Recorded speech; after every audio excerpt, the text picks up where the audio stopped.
everyone, welcome to another episode of Dollar Dialogue. Today's episode is episode 59, Chile's Lithium War, exploring history, politics, and um, and the economies of the green future with Mr. Rishan Ali. Mr. Rishan Ali is currently a junior at Charterhouse. He was previously a student at the American International School of Dhaka. Mr. Rishan Ali, this is his third time appearance at Dollar Dialogue.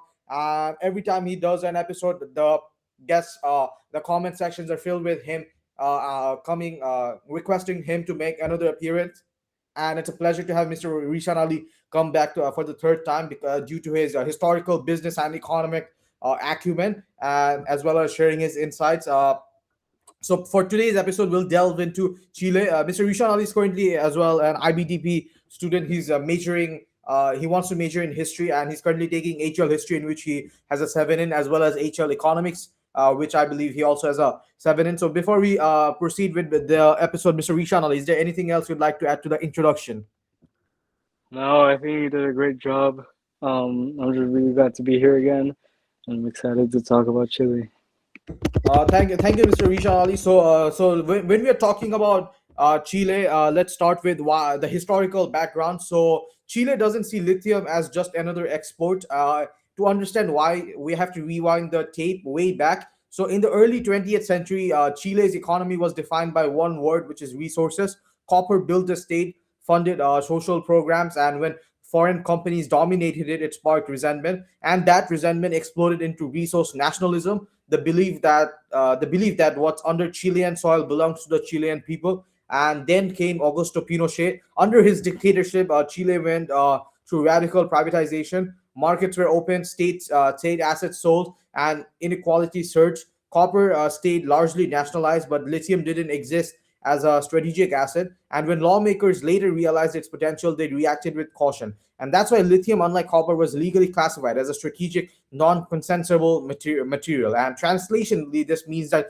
you don't just dig up because you have money; you need state permission. Fast forward to today, and lithium isn't a niche resource material anymore. It is the beating heart of electric vehicles, battery storage, and climate policy. And Chile, sitting on the world's largest reserves in the Atacama Desert, suddenly finds itself hidden on one of the most powerful bargaining chips of the green era. But history leaves scars. For most Chileans, unrestricted private control over lithium feels like a rerun of the past. Foreign capital in, profits out, and communities left behind. So when Gabriel Boric talks about expanding state involvement in lithium, it's not only about ideological, it's also about the historical reflex. And a country that once lost control over its wealth is determined not to make the same mistake. So the bottom line from the introduction is that Chile's lithium policy isn't just anti-business; it's sort of the post-trauma economics, which was sort of a precursor to modern Chile, based on Augusto Pinochet's dictatorship and the long-standing inequality in Chile. So with that being said, Mr. Rishan Ali, Mr. Supit Nagal, and Mr. Sajib Kurmi, is there anything else you'd like to add to the historical background of Chile, and how do you think that has impacted lithium? Yeah, I think I would like to give a bit of a history lesson. So I mean, this really doesn't have anything to do directly with lithium in Chile, but I think the parallels are so striking that I need to mention it. So in about the mid 1800s, about 1850, late 1850s, um, there was a discovery that for not fermented, sorry, hardened and dried bird poop on rocks, little tiny rock islands in the around like the Pacific Ocean, and also the Atlantic Ocean, but mainly in the Pacific Ocean near the coast of Chile and Peru and Bolivia back when they still had a coast. And these the bird poop from these rocks had incredibly high amounts of nitrates, fixed nitrates, which allowed it to be the best fertilizer ever. And due to the growing population, obviously at the time, there was a massive demand for food. So these islands became incredibly important resources, and Peru and Chile was the home to most of these. But the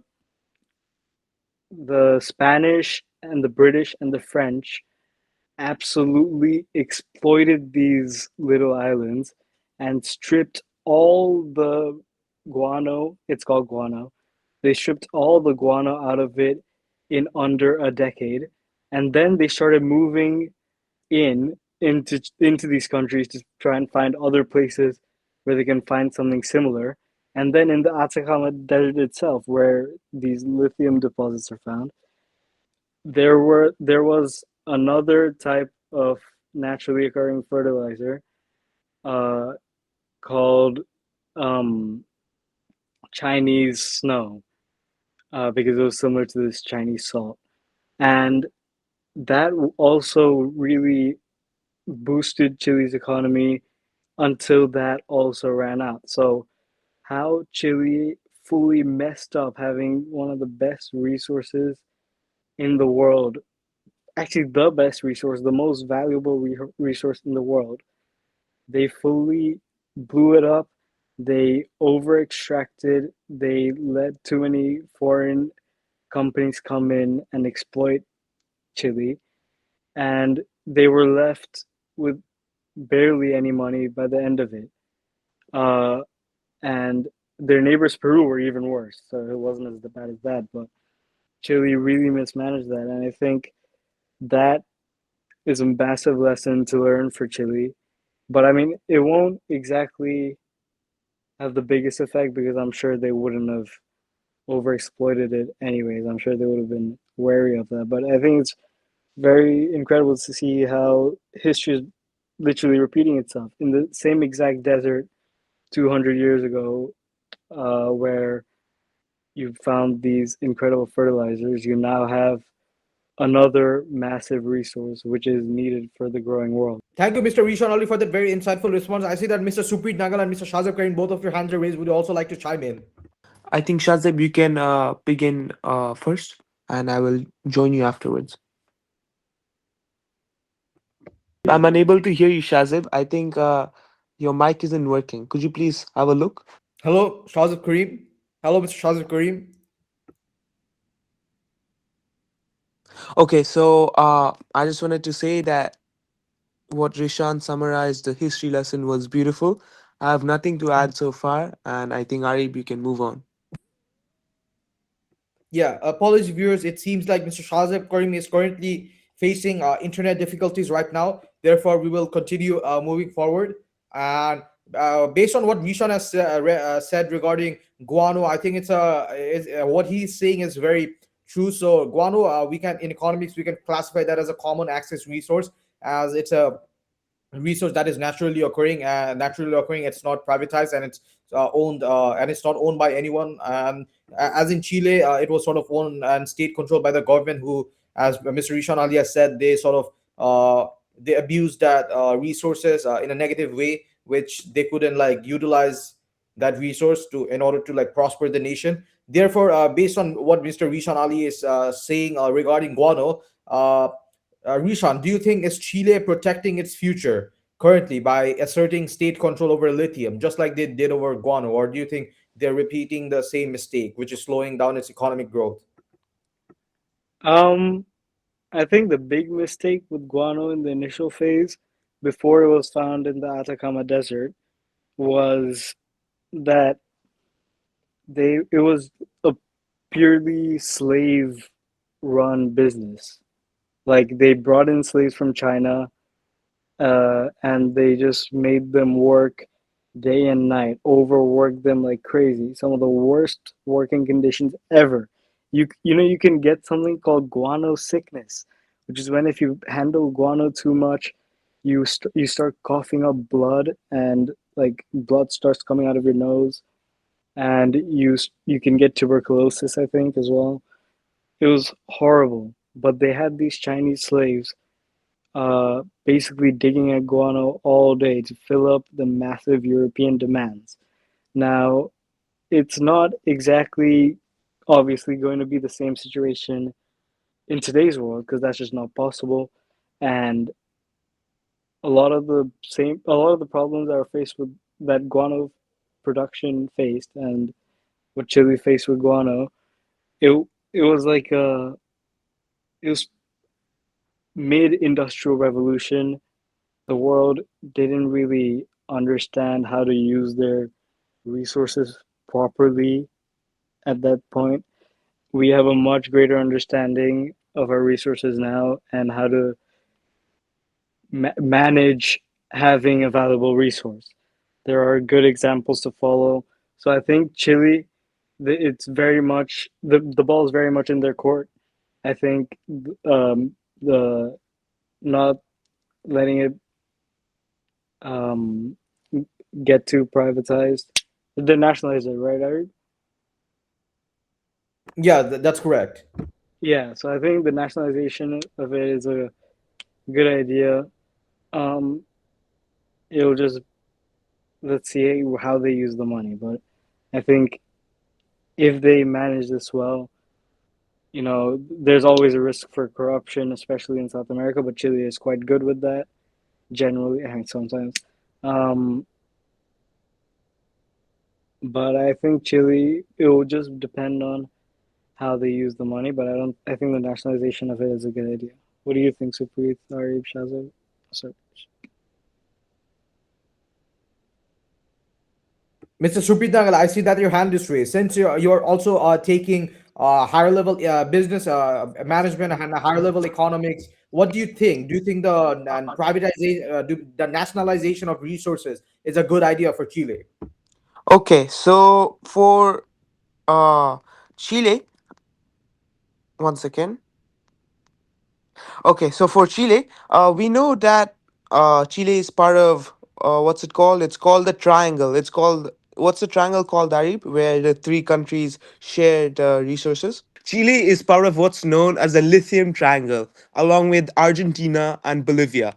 Together, this region holds over half of the world's known lithium reserves, and Chile alone themselves have some of the highest quality lithium brine, especially in the, I'm sorry if I pronounce it incorrectly, Atacama Desert.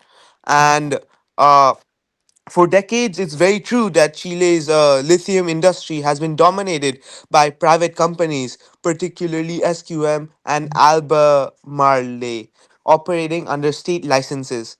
And yes, while it is very true that these companies have generated massive export revenues, there are also critics that argue that profits have flowed disproportionately to corporations rather than Chilean citizens. So, regarding your question on whether what I think about the nationalization of resources, I was thinking that lithium is not just an ordinary commodity, and it can be a strategic resource directly tied to national development, like how oil completely revolutionized the infrastructure in some of the Arab states. And in terms of Chile, when something this valuable is extracted from public land, it does make sense that a state play some sort of a strong role in ensuring long-term benefits for citizens and not just short-term profits for corporations. And on paper, Chile's approach between state control and private partnerships is a sort of middle ground. However, uh, nationalization only works if the governance is actually strong, without corruption, and with full of honesty. Because without transparency as well and environmental enforcement, uh, state control can also become very exploitative, and this is just with a public logo on it, and the citizens really don't benefit from all of this.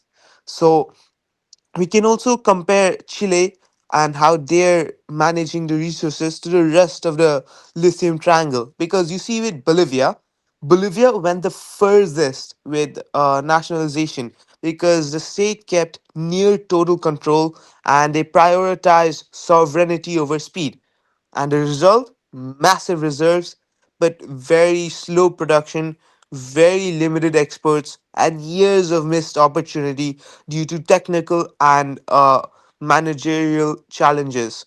So with Bolivia, we see that it's on the extreme side of nationalization. However, Argentina, on the other hand, took the opposite route.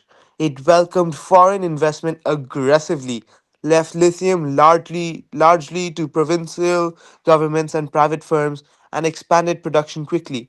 But this has also definitely has come with weaker environmental oversight and uneven benefits for local communities. And now we have Chile, which sits right between these two extremes. So, with Chile, it's important to note that it currently has the technical capacity and market access of Argentina, but is now attempting to assert the sovereignty Bolivia aimed for without repeating Bolivia's stagnation. And whether Chile succeeds depends on its execution. So, according to me, I would say that the nationalization is neither a good nor a bad decision. And if the state is able to enforce environmental protections, guarantee indigenous rights, and reinvest profits into public goods, then nationalization definitely makes sense. But if it can't, then no way. Uh, if it can, okay, that's also very interesting. If the profits aren't being reinvested into the public goods and for the citizens, would it be better to leave all of this back to the firms and give them complete access to this? If we give access to these resources just to foreign firms, then I would say that they would just exploit the country. And yeah, I think what Chile is doing is also good because it's on a middle ground. Uh, we have Chile nationalizing while also having private partnerships and uh, private what's it called, resource extraction. So yeah, thank you. Thank you, Mr. Subit Nagala, for that very insightful response. So, as for the strong case for nationalization that you and Mr. Rishan earlier brought out, I agree that lithium is absurdly profitable as global lithium prices jumped from around $7,000 per ton in 2020 to over $70,000 per ton at the peak of 2022. So, that is more than, I believe, 10x in terms of global prices. Additionally, Chile already produces 25% of the global lithium supply. So they have one hand, almost not a monopoly but oligopoly, in the sense that they have a large share of the chunk of global lithium supply. Additionally, under private concessions, the state captures around 45% of the total lithium reserve. And with stronger state participation, estimates suggest that this could rise up to 70%. So, what we're talking about is essentially billions in additional fiscal and foreign reserve for Chile, and money that could be used for education, infrastructure, and climate adaptation. In copper, Chile already does this successfully through Codelco, which contributes 10% of the government revenue in strong years. And lithium nationalists also argue if it works for copper, why not lithium? Additionally, we can also talk about lithium isn't just a commodity; it's an output into EV supply chains as the world is becoming more sort of globalized. More conscious about how they impact the environment. Additionally, with the rise in global EV car supplies, especially emerging in Asia, as seen in also in developing countries such as Vietnam, as well as large scale, grid scale battery storage plants and national security technologies. Countries that control lithium gain leverage in the green economy. So Chile doesn't want to be a raw material pit stop while value-added manufacturing happens elsewhere. Therefore, state involvement strengthens bargaining power with battery producers, automakers, and foreign governments racing to secure supply. And this is not only geopolitics; this is also geoeconomics. And therefore, we can see that lithium extraction in the Atacama desert uses brine evaporation, which is consuming vast amounts of water in one of the driest places on Earth. And this is also impacting indigenous communities, reporting declining water supplies, ecosystem facing irreversible damage, and private firms responding to shareholders as states respond theoretically to voters. Therefore, nationalization allows for stricter environmental caps, lower extraction rates, and greater consultation with indigenous groups. In economic terms, internalizing negative externalities. However, At the same time, at dollar level, I think it's important for us to look at the case against nationalization, and I think it's particularly interesting because lithium projects are capital intensive and slow to scale. A single lithium brine project can cost around $1 to $2 billion, and investors demand policy certainty. And after Boric's announcement, lithium-related FDI commitment slowed noticeably. Private firms like SQM and Albemarle bring technology, speed, and risk absorption. So if the state dominates ownership, Chile risks lower production growth at exactly the moment global demand is exploding. Additionally, we need to talk about opportunity cost of moving slowly because global lithium demand is projected to grow around 6 to 7 times by 2035. So if Chile hesitates, so the 6 to 7 times by 2035. Therefore, if Chile hesitates, Australia expands hard rock mining, Argentina liberalizes its lithium sector, and new technologies, sodium ion batteries, reduce lithium dependence. In economic terms, first mover advantage matters, and delay loss means a lost market share tomorrow. And this is also a state capacity problem because this is a quiet concern no politician loves to say out loud. The truth is, state run firms often suffer from lower efficiency, and this is something that economists unanimously agree. Political interference additionally distorts investment decisions, and rent seeking risk uh, rise when stakes are high. So, copper works because Chile spent decades building Codelco. Lithium, the institutional muscle, isn't fully there yet, based on what we have seen so far. So economically, if I had to make a verdict, I wouldn't say that this is. I would say that this isn't a binary choice. Chile isn't fully nationalizing lithium. It's choosing state-led coordination and private execution. Think, state owns the steering wheel and private firms press the accelerator. It's sort of like that. The success of this model that Chile is currently pursuing hinges on three conditions: clear rules, which is no surprise, policy shifts, competitive returns for investors, and credible environmental enforcement. And if we get all three, Chile can maximize its revenue and relevance. So I think the bottom line is nationalization can increase welfare if the state is competent. And the question is Chile competent? And with copper, they have proven to be competent. However, with lithium, that's a different case, as lithium is growing at a pace where Chilean government seems to not get a hand of it, since globally the demand is very high. However, Chilean government isn't fully able to get as much revenue as possible. As well as we can see that Chile isn't choosing between capitalism and socialism. It's also trying to step up in not only providing the raw lithium, but also try to stepping up its manufacturing base as well. So with that being said, I had a question for Mr. Rishan Ali, Mr. Shazib Karim, and Mr. Supreet Nagala. Do you think Chile's do you think currently can resource nationalism born under dictatorship remain rational in a global race for green technology in Chile? And this is applicable to all the co-hosts and guest speaker, Mr. Rishan Ali.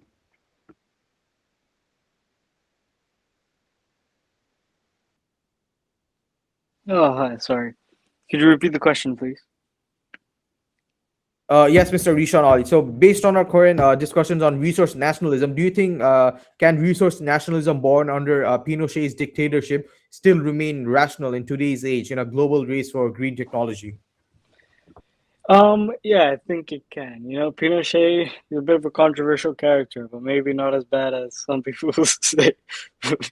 But um, I think um, Chile right now has moved beyond its past, and they made a lot of steps towards the future, and I believe that I they are moving in the right direction. They're doing the right things.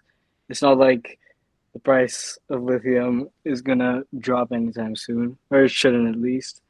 So the slow production of it, um, the slow um, mining of it, I don't think will be that big of a problem since Chile already has significant lithium output.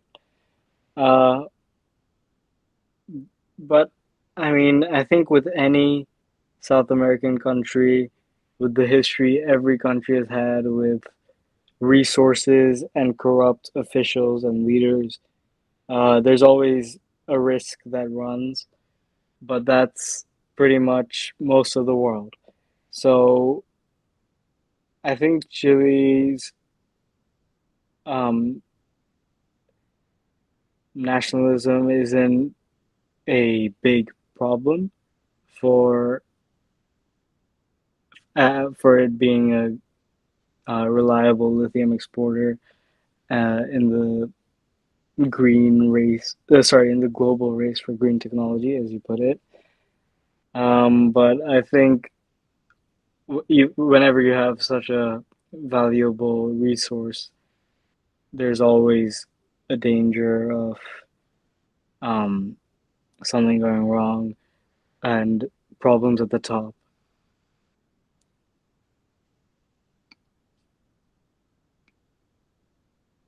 Wow, thank you so much, Rishan. I learned so much from what you just shared. So insightful, amazing. Okay, so right now we know how the world is in a full-scale race for green technology. The US, China, the EU, all of them are scrambling to dominate EVs, battery storage, and renewable energy.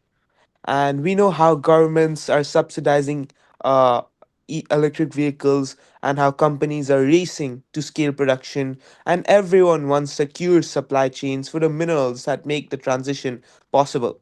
And obviously, at the center of that race is lithium, because whoever controls the lithium doesn't just control the batteries, they control the pace, the price, and everything related to the energy transition. And that's why Chile's decisions are being watched so closely by global powers, because this isn't just about the environment, it's about geopolitical strategy. So, uh, most of the environmental damage caused by green technology doesn't happen in wealthy consumer countries. It happens in places like the Atacama Desert, far from the cities driving the EVs and passing climate legislation. The global north obviously ends up getting cleaner streets and lower emissions. However, the global south has to absorb the water depletion, ecosystem loss, and long term environmental risk. Because you see, lithium extraction can turn remote forests and beautiful regions into sacrifice zones for a global green economy. And this isn't just an accident, because this is how resource races have always worked, just under a new moral branding. And we know how countries want lithium fast, companies want scale fast, climate targets demand results now, environmental monitoring, indigenous consultation, and ecosystem recovery, however, don't move at such a fast pace. Now, Chile's dilemma is this: whether to slow down extraction to protect the environment and risk losing investment, or speed up production and permanently damage those fragile ecosystems. And that tension is built into the global green tech race itself. So, this is a sort of contradiction I just wanted to point out, because I didn't want to ignore this contradiction. Because even though green technology is meant to prevent environmental collapse, its supply chains are actively degrading some of the world's most sensitive ecosystems, and climate action needs to and these environment costs need to be treated as seriously as carbon targets, because the green transition risks repeating the same extractive logic, just with electric cars instead of oil rigs. And yeah, thank you.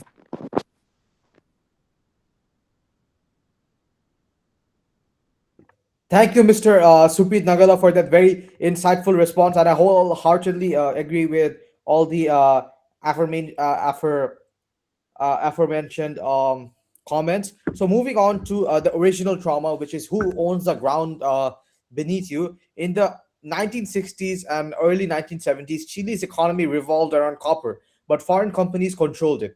Profits flowed out, inequality stayed home.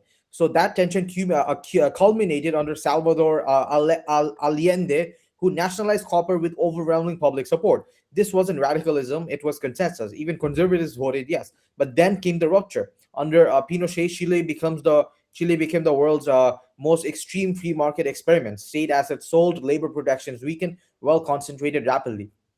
Growth returned, but so did inequality. By the 1990s, Chile had one of the Latin America's highest Gini coefficients. Social mobility stagnated, and economic institutions lost moral legitimacy. So when Chileans here let the market handle lithium, many translate it as we have seen this movie, we know who wins. So therefore, it's important to talk about why lithium is psychologically different from copper and from a historical standpoint as well. So here's the key historical twist that I found while researching. So copper nationalization happened after foreign dominance. However, lithium policy is being designed before that happened. Lithium was designed early, was legally defined early on as a strategic mineral precisely because lawmakers didn't want another copper style regret. And this is preventive nationalism, a rare thing in economics, but very common instinct in post trauma states. However, recently, as I was looking into articles, Chile's 2019 protests was interesting because those weren't about lithium, but they changed everything because they sparked by a subway fare hike, was fueled by decades of inequality and framed as a rejection of the Pinochet era economic model. So when millions marched, they weren't saying end markets; they were saying markets without memory don't work. And lithium policy today is a direct descendant of that moment. And current president of Chile, Boric. So when Gabriel Boric talks about the state leadership in lithium, he's inventing a new energy. He's basically channeling Allende's sovereign logic with Pinochet era distrust with post 2019 demands for dignity, and this makes Chile unique. Particularly, and this is one of the most unique cases I've seen in Latin America because, firstly, it's not anti-capitalist. It's basically trying to not relive the trauma that it experienced while under Allende as well as Pinochet's era. Therefore, what does history teach us about Chile? Firstly, I think three lessons are burned into the national memory. Firstly, foreign control without safeguard sort of breeds backlash as it leads to inequality, and growth without inclusion collapses politically as capital flow cannot leave the country entirely, or else the local people suffer, as well as resource shaped institutions, not the other way around. Lithium then isn't just about batteries, it's about whether Chile can finally break its historical cycle. And the bottom line, again, from what I'm saying here, is that Chile's lithium strategy isn't cautious, but because Chile is sort of scared of the future. It's cautious because Chile remembers the past. And in economics, memory might be the most underrated variable of all. So, with that being said, and looking at Chile's lithium case study from a historical perspective from Allende as well as Pinochet, my question to Mr. Rishan Ali, since he has a strong sense of acumen when it comes to history, Mr. Rishan Ali, my question to Mr. Rishan Ali is: do you think how far do the legacy of Allende and Pinochet still determine who Chile trusts to control strategic resources? From your perspective, from a historical standpoint, do you think it is beneficial for Chile to sort of rely on foreign companies to help sort of extract its lithium in the Atacama Desert, or do you think states should do that? Because there are many trade-offs involved. However, from history, we have seen that when foreign companies took over, much of the profit flowed out. So, from your perspective and from historical perspective, and you can reference to other historical countries as well and examples, what is your opinion on this? Yeah, Ari, that's a Um, great question. Like, Sorry, were you asking me or Shazib? if you can go, Rishan. Yeah, Mr. Uh, Rishon Ali, you can go as you're the guest speaker. okay, thank you. I think that uh, over investment, sorry, too much foreign investment can really, yeah, like you said, the money will be flowing out of Chile. It won't be going towards the people, which is a chance with nationalization, with most governments, that's not what ends up happening. But um, I think uh, having privatization is fine, but I think the extraction should only be from Chilean companies if that happens, but mainly from the government. I don't think foreign companies should be involved, and I don't believe that would be for Chile's best interests. In terms of the any historical analogy, I think the perfect one I already said, the guano one, because that is absolutely spot on. like even down to the location of the resource. Um, I'll try and think of another historical analogy. Maybe I can share it later. I'll let Shazza talk now. So I'd say that like the legacy of Pinochet, I think it still influences trust in the control of strategic resource in Chile, and I think like its impact today it's more structural than ideological because Pinochet's neoliberal reforms they heavily privatized the economy and also they embedded strong predictions for private ownership in the 1980 constitution, and this shaped long-term confidence among political and economic elites and uh, it shaped confidence that it gave them confidence that these like private companies they're the most efficient managers of these strategic resources such as like copper, lithium, water, yeah. But I think public trust it has moved in a different directions because many Chileans associate this privatized model with inequality, weak regulation, and limited social benefits. So I think this distrust it became like particularly noticeable during like the 2019 protests and the constitutional reform process, where demands for greater state involvement and accountability reflected the frustration within the Pinochet era system. And as a result, while Pinochet's legacy continues to determine the legal and economic framework government strategic resources, it no longer commands the broad public trust. I feel that they've kind of, due to their lack of being transparent, they kind of lost the public trust. And I think it has instead become a contested foundation with increasing pressure to rebalance control between the state, private companies, and the public in pursuit of greater social equity.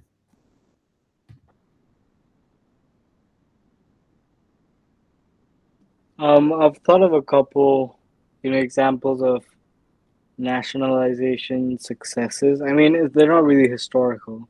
The first one that came to my mind was Norway. Obviously, they once they discovered oil,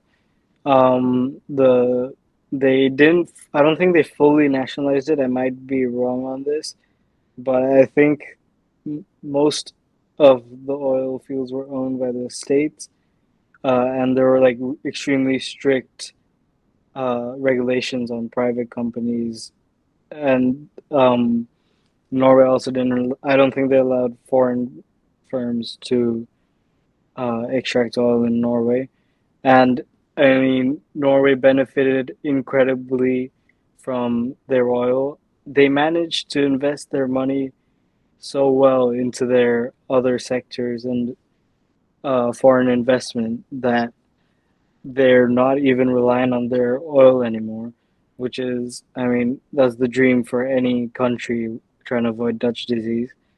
I think another one, I think Botswana is also like a similar case where with the diamonds, they kept state control. I think I'm not sure if it was full state control, but there was at least majority state control over the diamonds in Botswana, and they reinvested that really well, and they've been one of the most successful countries of in Africa in recent years.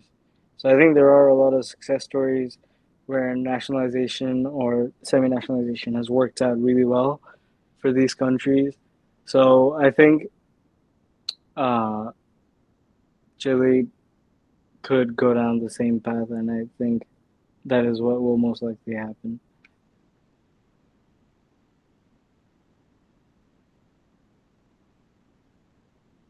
Mr. Suprit Nagal, I see that your hand is raised. Would you like to chime in?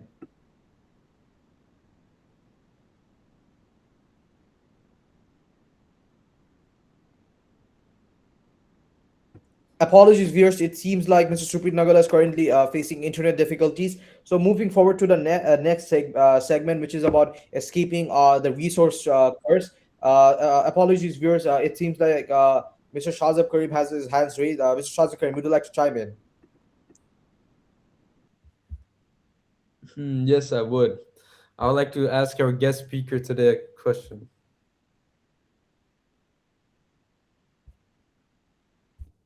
What's your question? So I'd say my question was like, do you think that Chile can move towards greater state control of strategic resources without undermining investor confidence built under the Pinochet era economic model? I think the Pinochet era economic model is sort of irrelevant here. That was incredibly open markets and open to uh, foreign investment, which is not what Chile is exactly going for here. And that's also like hyper privatization, which is the opposite of what's going on here. So I think you need to revisit your question.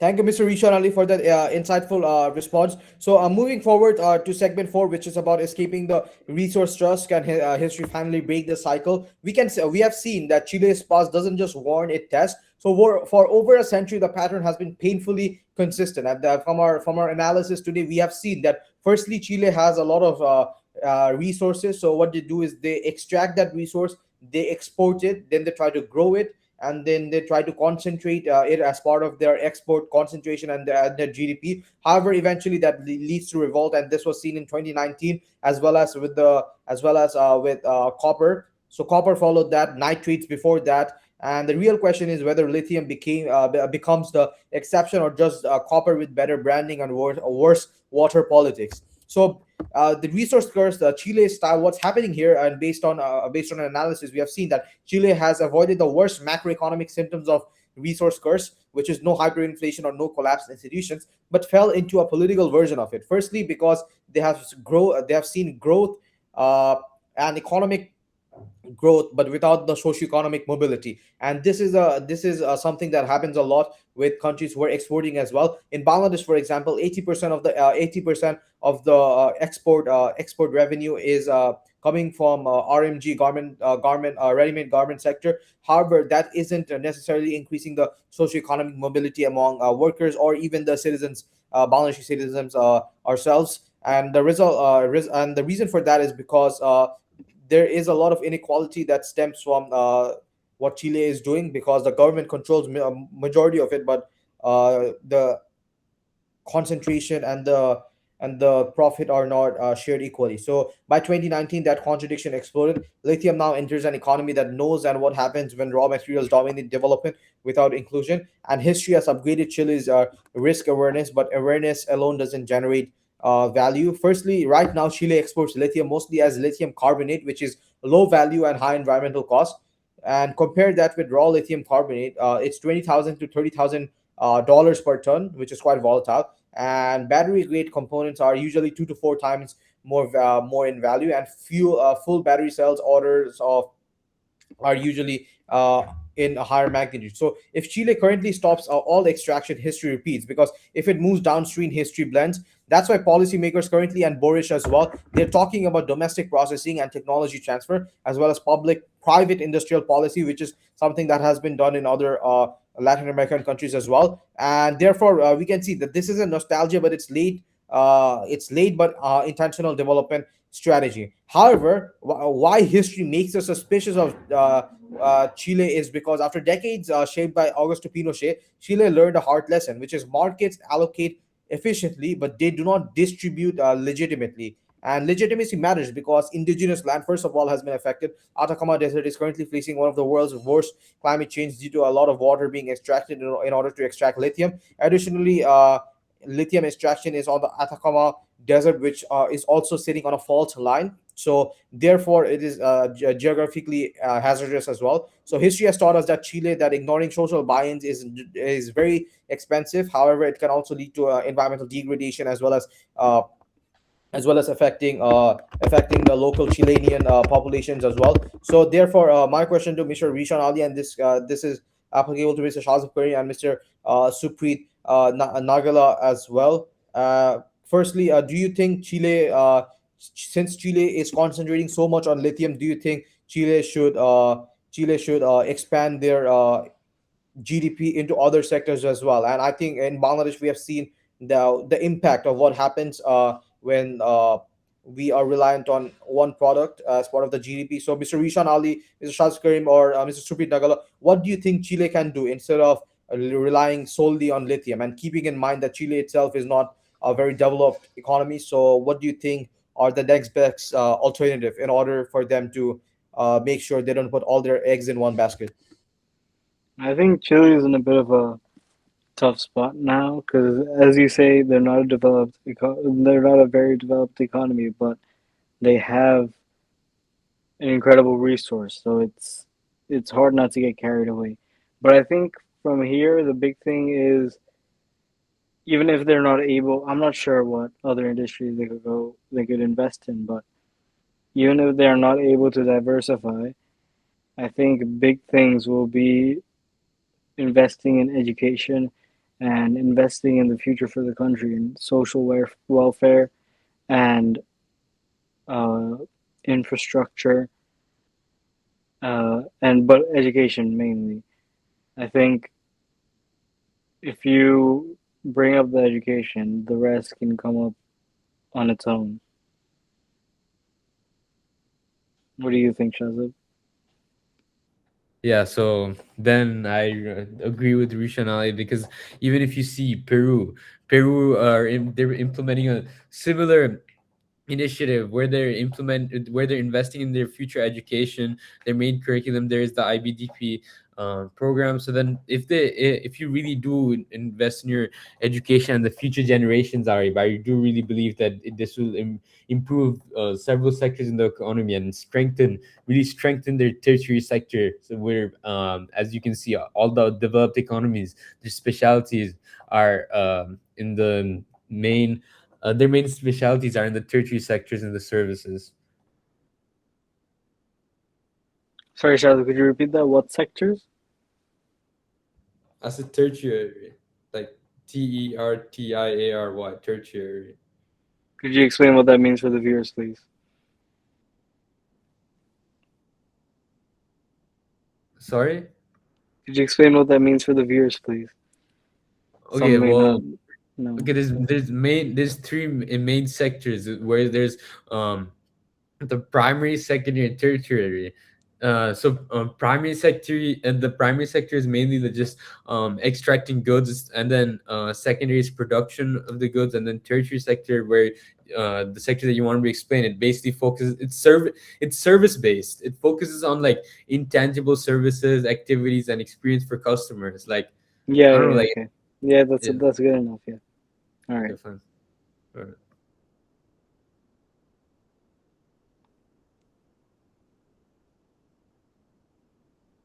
Thank you, Mr. Shazab Karim, for that very insightful response. I wholeheartedly agree that diversifying the economy is the way to go for Chile, as relying only on lithium could be disastrous not only for the economy but also for the environment. To give the viewers a context about why I was mentioning of Bangladesh as well, although Bangladeshi garment sector is not nationalized like Chile's lithium sector, the problem in Bangladesh and Chile is very comparable, and I can see parallels as both the garment sector and the Chile's lithium sector account for a large concentration of the export revenue. However, in Bangladesh, the problem was that since Bangladesh is competing with other countries such as China, Vietnam, who has more sort of better quality machinery when it comes to RMG products.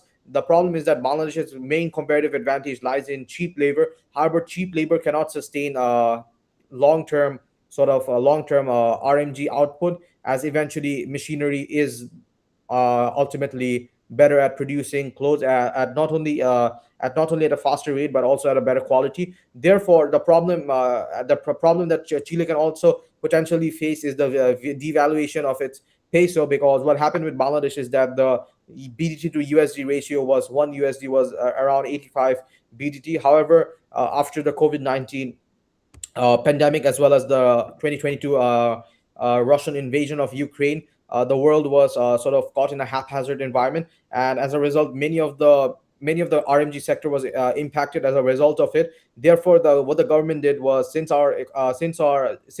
GDP, export of garments make around 10% of the GDP, which is quite a lot if you think about it, one tenth of the GDP. What the government did was they basically devalued the taka, which is currently now sitting at 125 taka. And although this has allowed the garment to stay cheap for foreigners, which is why they buy a lot of Bangladeshi RMG export, it has led to the erosion of purchasing power for local Bangladeshis. And I fear that the same might happen to Chile, as they are extracting lithium, essentially government using government reserves, foreign reserves. However, this can be potentially disastrous, as they are firstly they do not have the knowledge.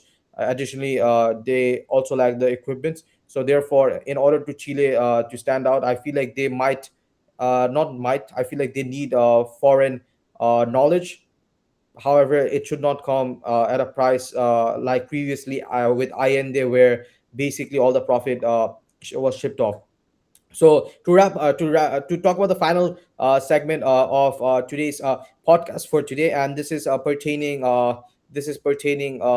essentially what Mr. Rishan already, Mr. Shazib Karim was talking about Chile, which is diversifying the economy. So currently, as it sits, Chile is what they're doing is they're exporting the raw lithium. However, what happens is that China is taking that raw lithium, over 70% of it to be precise, and over 70% of that raw lithium that Chile is extracting from the Atacama Desert is going to China, where China is processing them at super facilities. Even though China currently does not have any lithium extracts, what they do is they buy a lot of them from Chile and process them to produce EV cars, to produce mobile phones, and etc. So therefore, Mr. Shazak Karim, Mr. Rishan Ali, and Mr. Supit Nagala, do you think currently as it stands, do you think Chile should expand off from just manufacturing, no, to just extracting lithium, to manufacturing as well?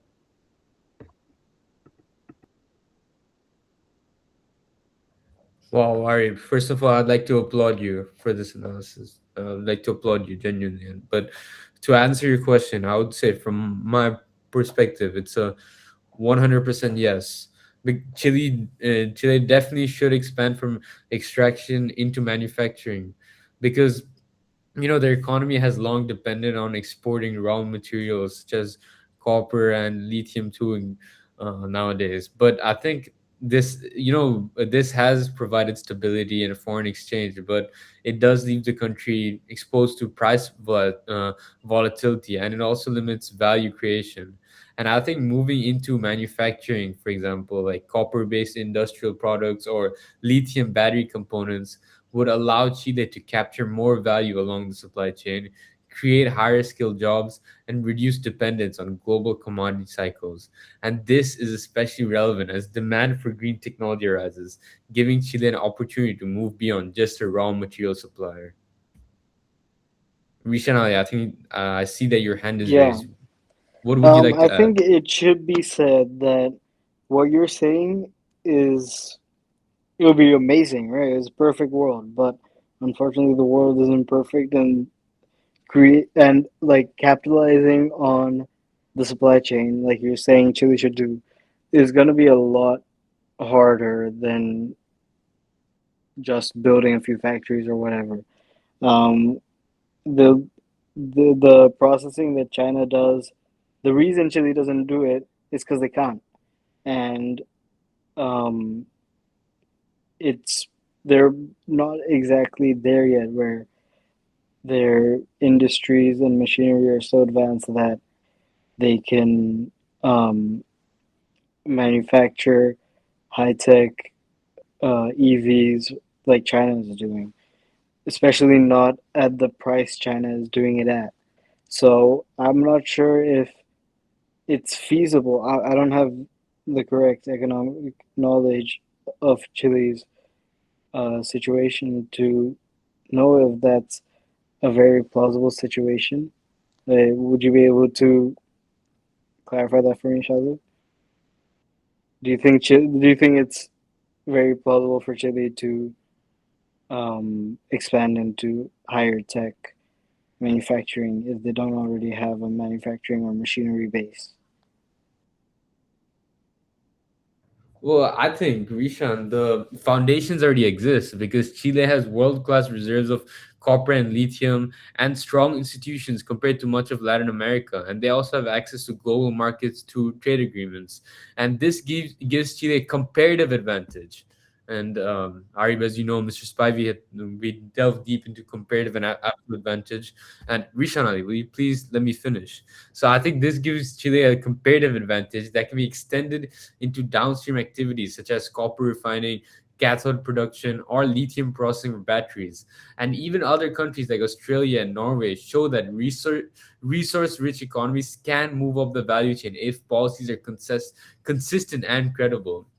And I think like your plausibility, it depends on policy design. Manufacturing will not emerge through market forces alone because Chile currently they earn quicker returns by exporting raw materials. We know that.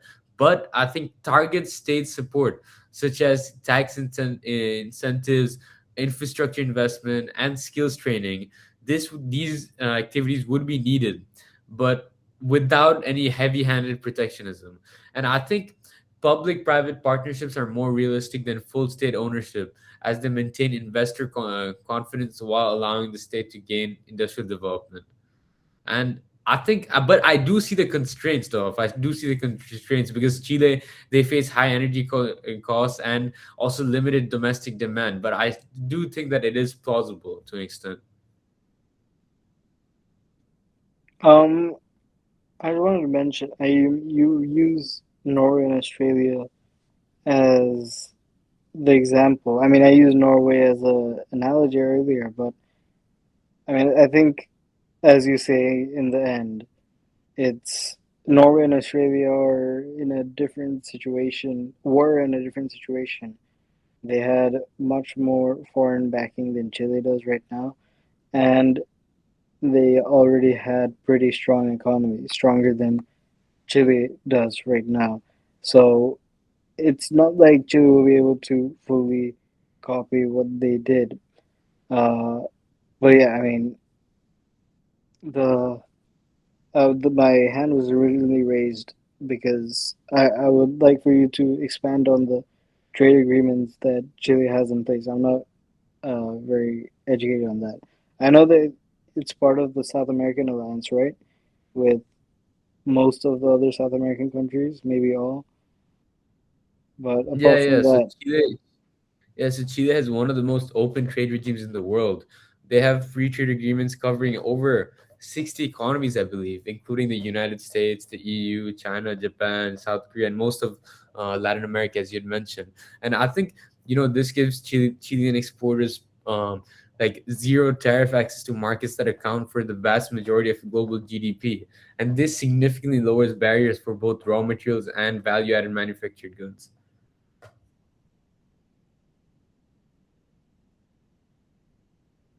Thank you everyone for the comments being made. I wholeheartedly agree with all of them. So to wrap up our today's discussion, for today's episode, which was episode 59, Chile's Lithium Wars, exploring history, politics, and the economy of the green future with Mr. Rishan Ali. Today, we discussed into how Chilean politics and history under Pinochet reshaped the ownership of natural resources, while lithium was treated differently from copper in Chile's legal framework, the economic logic behind state control versus private investment, as well as we talked about environmental and social externalities briefly affecting indigenous communities in the Atacama, as well as President Boric's push for greater state involvement and the global reaction. So this conversation today connected historical legacies, political ideologies, and economic incentives, revealing why Chile's lithium policy isn't just about minerals or resources. It's more about economic sovereignty, reducing income inequality, and who controls the future of lithium. So, with that being said, Mr. Richan Ali, is there anything else you'd like to add as your final concluding statements for for today's podcast before departing for today? I would just like to thank you, Shazib and Supreet, for having me today. You guys have been incredibly hospitable, as usual. And I've had a very fun time talking with you guys today, and I really hope to be back for my fourth.